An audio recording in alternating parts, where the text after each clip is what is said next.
Okay, so this brief webinar is meant to be a snapshot of the new Salesforce Lightning release.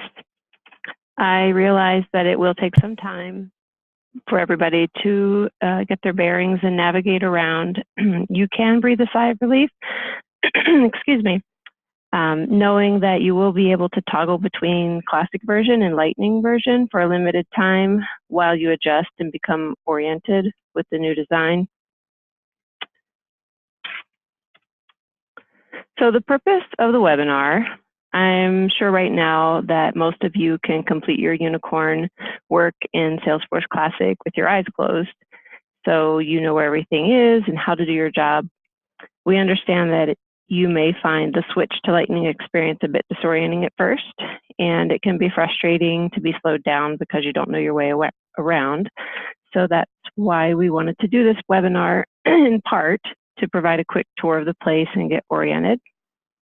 We will also take a look at another part of the new release in which an address is now required on accounts. I'll be sharing a bit of a roadmap and timeline for future data system webinars and trainings. We'll touch briefly on the provider portal component as part of this latest release. And again, there will be an opportunity for questions at the end. As before, please hold questions until the end. And like I said earlier, you can post any questions in the chat. So I am going to be maneuvering back and forth between the PowerPoint slides and a live demo in Salesforce. So bear with me as I go back and forth between screens. So at first glance, the Lightning experience may seem really different because it does have a fresh modern design, but with a closer look, you'll quickly see that many of the core Salesforce Classic or Unicorn Classic features did migrate over into the Lightning experience. So I want to emphasize once again that you are indeed able to toggle back and forth between Lightning and Classic. This screenshot shows the new look of the navigation bar and also the highlighted link where you can easily navigate to Classic view. I'll show you this also in a demo in just a moment. So once you're in Classic, you can easily go back to Lightning by clicking on the Switch to Lightning experience with the little lightning bolt emblem beside it. And pull this.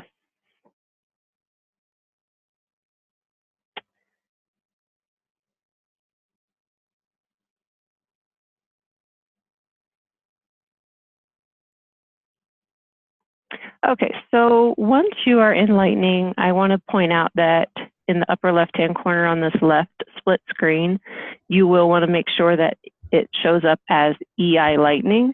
I'm going to be logged into my staging environment, so things might look slightly different than what it will look like for you, but overall the general format should be about the same.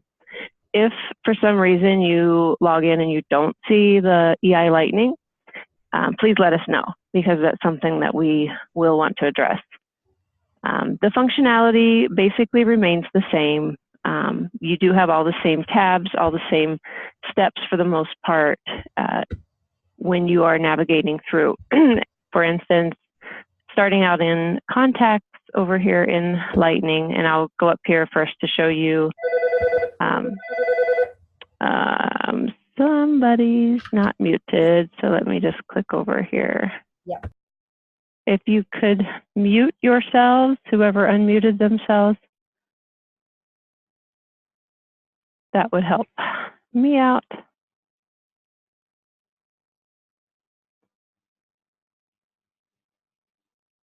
Okay.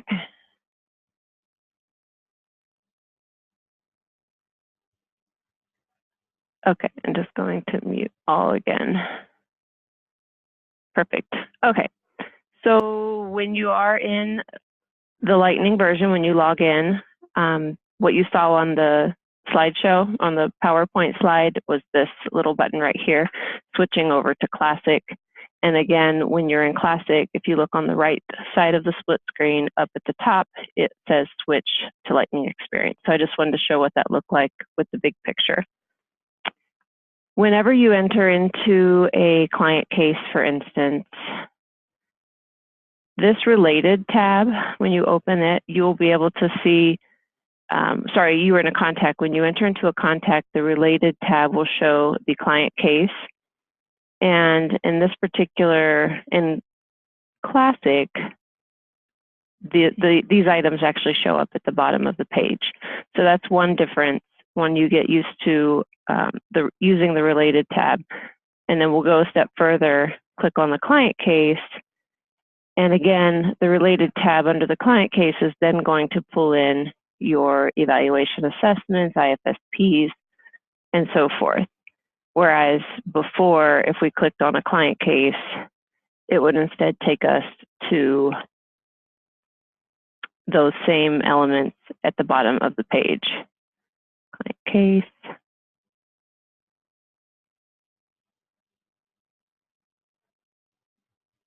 So down here is where they were previously housed in Enlightening. You'll find them under the related tab. So I did want to point that out. Also, a new aspect, which is part of the updated user interface that I do want to demonstrate, is the pop-up window. So if you're creating something new on a page that you're already on, you'll now see a pop-up window. These headers up here, these would be the ones that you would want to utilize for this. So for instance, if I'm going to create a new transaction, this is the pop-up window in which I can start to enter my date of session and information, and you're still able to navigate back to your details page.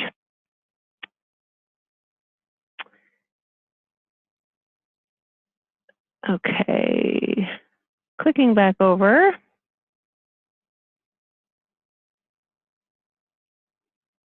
And I didn't point out too, and we can look at this when I switch back, is just the profile and personal settings there. It's a little more customizable. And so that might be something you will enjoy looking at and trying to figure out how you want to make your page look when you're in there. Address required on account.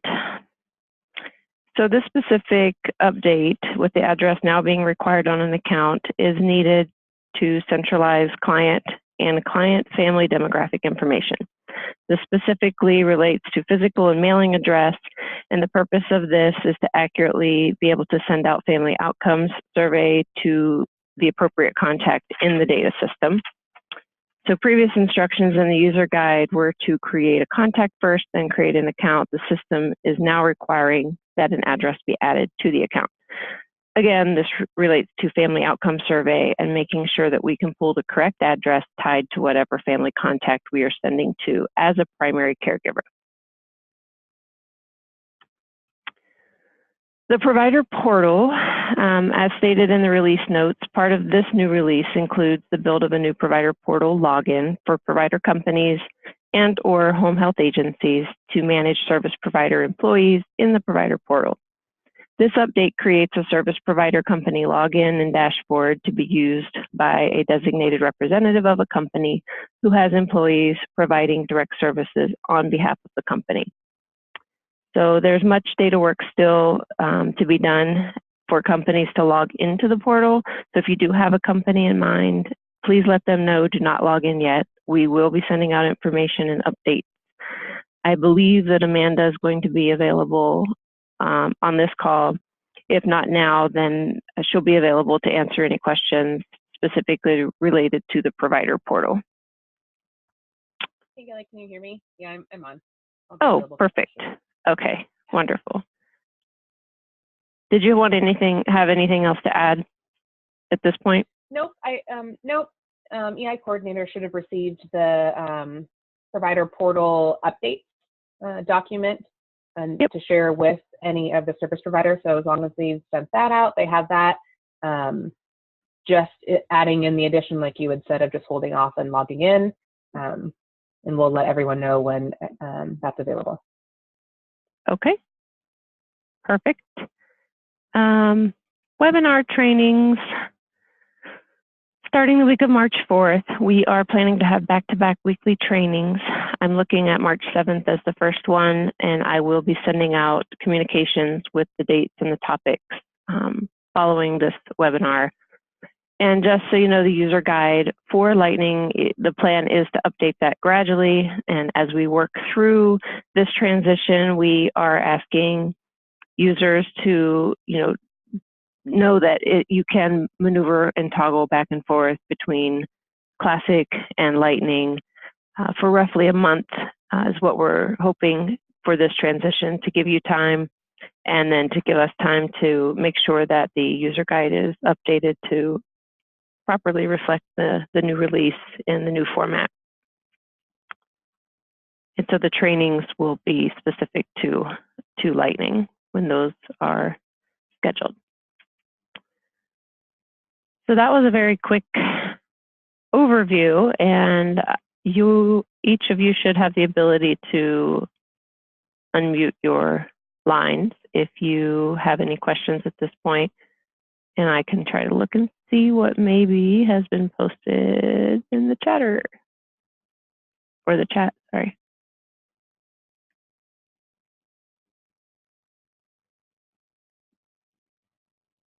Amanda, Nishant, do you see questions? Because I'm having a hard time finding it on my other screen. Yeah, I have the chat open. I don't see any questions posted yet. Okay.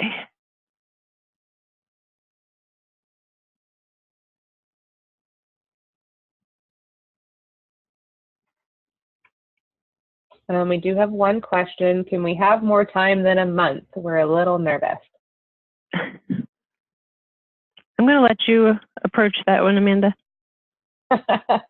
As always with any of these larger enhancements and releases that we have, I know that more time will feel better, but I do think because the functionality, anything that you're already doing is going to be the same, creating client cases from a contact. So the actual, if you're to read the content of the user guide as it exists now, should still apply.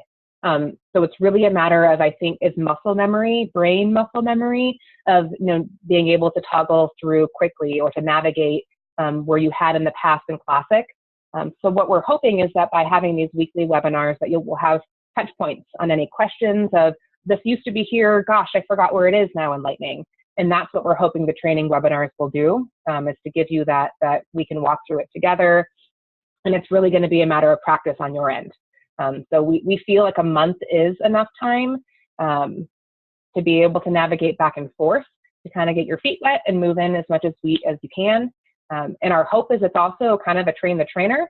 So if you have individuals that are super tech savvy and your unicorn kind of rock stars, is get them in Lightning more than, let's say, other people at your CCB or staff that you have, and really try to use them as the go-to. And we're really relying on you to help us through this as well, and getting your feedback. And we have faith in all of you that you'll be able to make this transition over. Another question, do you have any billing guidance created for transaction versus sessions? Do you want to take that one, Kelly? Billing guidance? I might need a little more explanation, only because there is actually, nothing's changing in billing. So you're still able to create transactions from the client case like you can now. Sessions, you're still going to create utilizations and activities. All of that will be the same. It's just going to look a little bit different. Does that answer your question about the billing guidance for transaction versus session?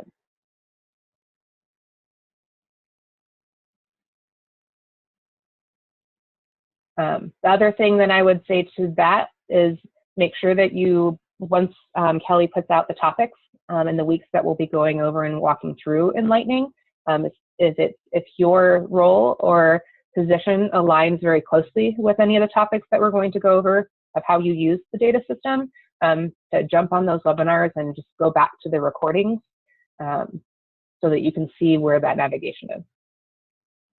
Perfect. Yep, and then we will be updating the user guides with new, the reason it's going to take a little longer is it's going to be all new screenshots, and we have to replace everything, just at least so you have the visuals to align.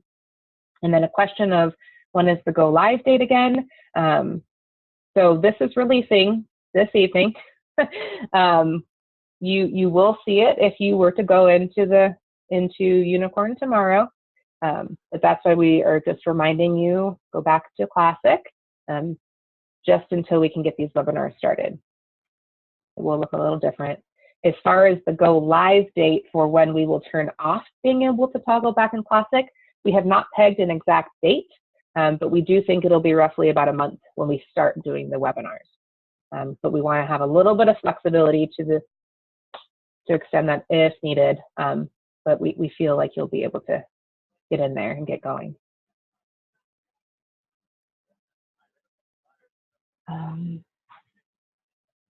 Let me make sure I'm caught up on all the questions. I now see the chat. As far as the addresses go, I have a question that is being asked. All right, go. Oh. Yep, ask away.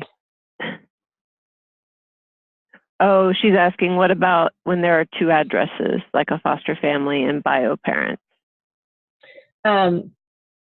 So for the purpose of the account, this is where any mailings should go to for whomever is that primary point of contact. And we're using the account for the purposes of the family outcome survey. So whoever that would go to is what you would put on the account. We'll be putting together what the specifics are when we update the user guide.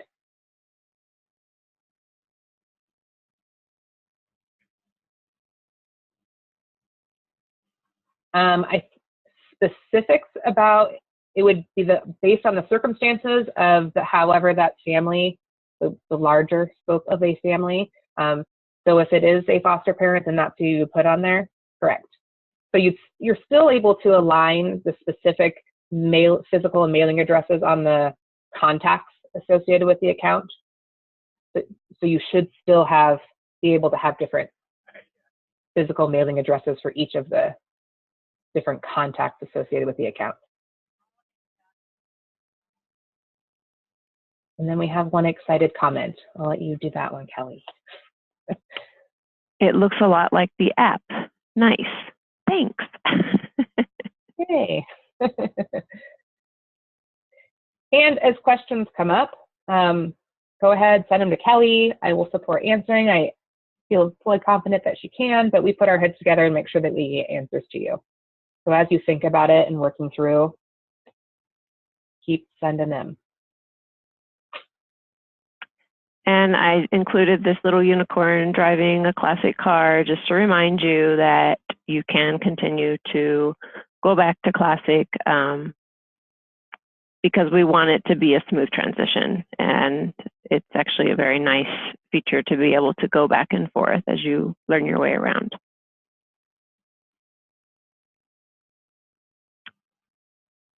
Looks really good. Thanks. Thanks, Claudia. All right, if there aren't any other questions now, we'll go ahead and end. And as Amanda stated, please feel free to email, post in the chatter if you have other questions, comments, concerns. But we will definitely walk through this and train through this together with the upcoming webinars. And